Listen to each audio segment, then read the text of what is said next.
Ini materi kita bab 2, perubahan sosial budaya dan globalisasi. Adapun tujuan pembelajaran kita adalah memahami aspek globalisasi di berbagai bidang kehidupan. Selanjutnya, ini materi kita yang akan kita bahas pada video pembelajaran hari ini tentang faktor penyebab dan penghambat perubahan sosial budaya. Nah, ini materi yang kedua. Yang pertama telah kita bahas itu adalah pengertian dan bentuk-bentuk perubahan sosial budaya. Jadi, anak-anak sudah bisa mengerti pengertian dan bentuk-bentuk perubahan sosial budaya. Nah, perubahan sosial budaya itu terjadi dalam masyarakat tidak datang dengan sendirinya, melainkan ada faktor yang menyebabkan terjadinya. Nah, sekarang kita akan membahas tentang faktor penyebab terjadinya perubahan sosial budaya dan faktor penghambat terjadinya perubahan sosial budaya. Oke, ini adalah penyebab perubahan sosial budaya. Ada 7 aspek. Yang pertama, bertambah dan berkurangnya penduduk. Yang kedua, penemuan baru. Yang ketiga, konflik. Yang keempat, terjadinya pemberontakan atau revolusi. 5, perubahan lingkungan alam. 6, peperangan. 7, pengaruh kebudayaan masyarakat lain. Pada dasarnya, perubahan sosial budaya dalam masyarakat terjadi karena ada sesuatu yang dianggap sudah tidak memuaskan. Kebosanan masyarakat terhadap sesuatu yang ada dan juga karena menyesuaikan diri dengan faktor yang baru. Nah, mari kita bahas satu persatu tentang faktor-faktor penyebab perubahan sosial budaya. Yang pertama, bertambah dan berkurangnya penduduk. Indonesia termasuk negara dengan jumlah penduduk yang besar. Pulau Jawa merupakan pulau yang mempunyai kepadatan penduduk paling tinggi. Nah, kenapa Pulau Jawa menjadi pulau terpadat penduduknya? Karena Pulau Jawa menjadi pusat pemerintahan dan perekonomian negara, sehingga banyak penduduk yang tertarik untuk tinggal di wilayah ini. Jadi, apabila suatu daerah mulai dipadati oleh penduduk, maka banyak perubahan sosial budaya yang terjadi. Misalnya, keramah tamahan menurun, banyak muncul kelompok baru, perubahan pada lembaga sosial, dan sebagainya.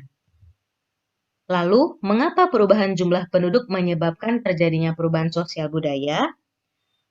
Jadi, jumlah penduduk di setiap wilayah atau provinsi maupun pulau itu pasti berbeda-beda dengan angka pertumbuhan yang berbeda pula. Nah, jumlah penduduk yang besar di Indonesia menjadi permasalahan serius, terutama di daerah perkotaan. Jumlah penduduk suatu kota mengalami peningkatan yang besar karena adanya urbanisasi. Nah, pertambahan ini mempengaruhi jumlah lahan yang ditempati serta berbagai sarana dan prasarana yang dibutuhkan. Maka, terjadilah banyak perubahan sosial budaya di kota tersebut. Sementara, bagaimana dengan wilayah yang ditinggalkan oleh penduduknya?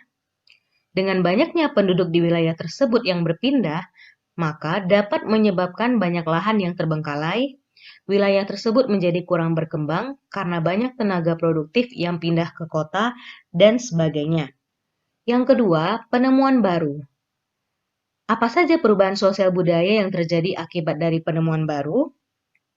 Suatu penemuan baru menyebabkan perubahan dalam bidang-bidang tertentu. Penemuan handphone dan internet adalah sebagian kecil dari penemuan baru atau pembaharuan. Penemuan-penemuan dan pembaharuan tersebut dapat menyebabkan perubahan di bidang komunikasi, interaksi sosial, status sosial, pola pikir, dan tindakan manusia. Nah, di sini Miss kasih contoh, ada penemuan handphone. Jadi yang semulanya handphone itu hanya untuk bertukar, untuk mengirim pesan, hanya untuk menelpon. Saat ini dengan adanya penemuan-penemuan baru, handphone itu telah banyak fungsinya.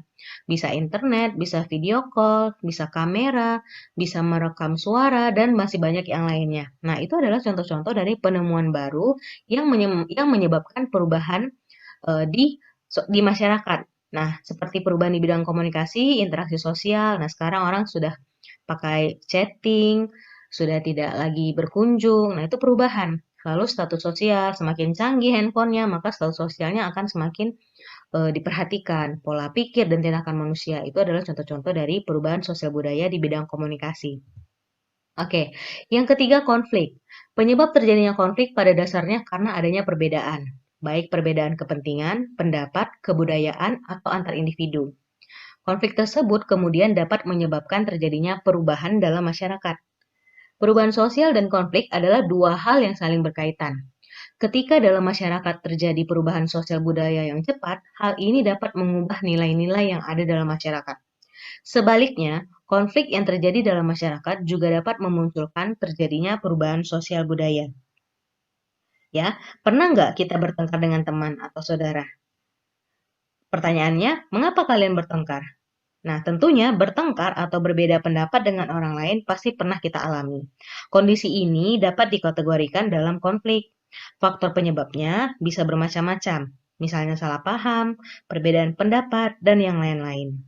Jadi, konflik itu dapat diistilah lainkan dengan kata pertentangan.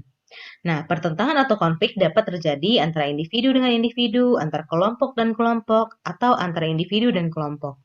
Jadi, dengan munculnya konflik, maka akan ada perubahan sosial budaya yang terjadi di masyarakat.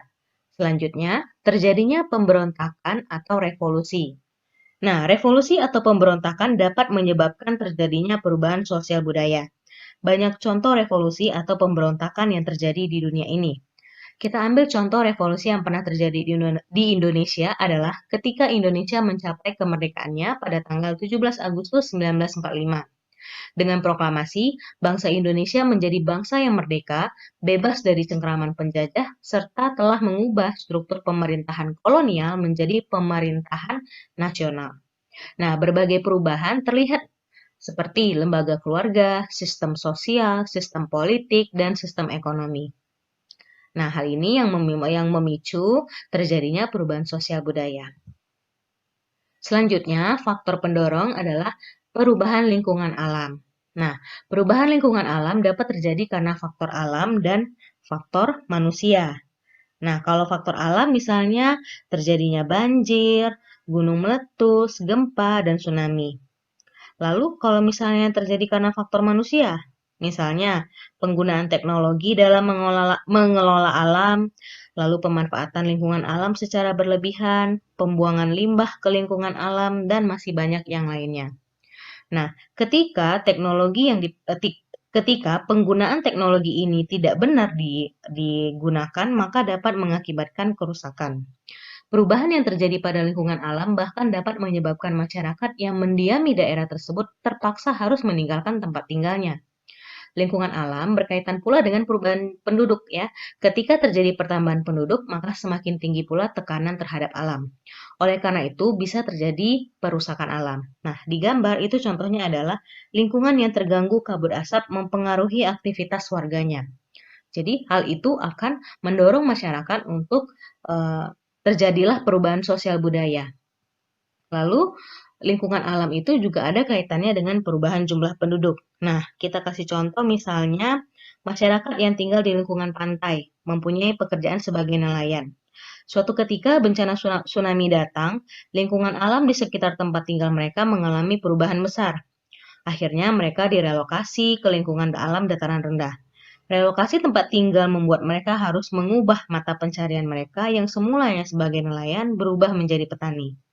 Nah, itu adalah contoh dari perubahan lingkungan alam. Oke, kita lanjutkan peperangan. Terjadinya perang di suatu wilayah akan berpengaruh terhadap perubahan warga masyarakatnya.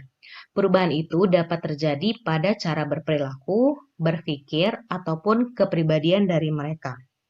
Kenapa seperti itu? Nah, perang akan membawa perubahan besar dan kecil dalam warga masyarakat yang terlibat perang. Hal ini misalnya saja kepada masyarakat yang kalah perang. Bangsa yang menang perang akan memaksakan kebudayaannya kepada negara yang kalah perang. Nah, masih ingat nggak misalnya Indonesia ini kita sudah berperang melawan penjajah Jepang dan Belanda. Nah, banyak perubahan sosial budaya yang terjadi di bangsa Indonesia. Perubahan sosial budaya seperti apa? Ada di bidang sosial, bidang ekonomi, bidang budaya, dan bidang politik. Di bidang sosial, nah, kemiskinan dan kelaparan terjadi di berbagai daerah. Kalau di bidang ekonomi, terlihat bahwa rakyat hidup dalam kesulitan. Sumber daya alam, hasil pertanian, dibawa untuk kepentingan perang Jepang. Lalu, di bidang budaya, nah di sini terlihat dari bahasa Indonesia semakin berkembang luas. Nah, dampak dari kebijakan Jepang yang melarang kebudayaan Barat, Belanda, Lalu karya sastra bermunculan dengan nuansa perang dan kemerdekaan. Terakhir, di bidang politik, nah di sini para pemimpin dilibatkan dalam beragam organisasi. Mereka memanfaatkan kesempatan itu untuk mempersiapkan kemerdekaan, sehingga puncak dari perjuangan untuk merdeka dimulai dari masa ini. Faktor selanjutnya adalah pengaruh kebudayaan masyarakat lain. Nah, kebudayaan dalam masyarakat mempunyai kecenderungan untuk saling mempengaruhi. Dalam masyarakat, pengaruh kebudayaan suatu masyarakat dapat menyebabkan terjadinya perubahan sosial budaya pada masyarakat lain. Hubungan yang terjadi dapat menimbulkan pengaruh timbal balik. Suatu masyarakat dapat mempengaruhi masyarakat lain, tetapi juga menerima pengaruh dari masyarakat yang mempengaruhinya. Nah, di sini Ibu kasih contoh, ini adalah sebuah masjid yang terjadi di sini pencampuran kebudayaan. Nah, jadi dari arsitektur masjid tersebut ada kebudayaan Tionghoa. Nah, jadi seperti inilah contohnya pengaruh kebudayaan masyarakat lain. Oke, proses pengaruh kebudayaan lain yang menyebabkan terjadinya perubahan sosial budaya itu ada difusi, akulturasi, asimilasi, penetrasi, invasi, dan milenarisme.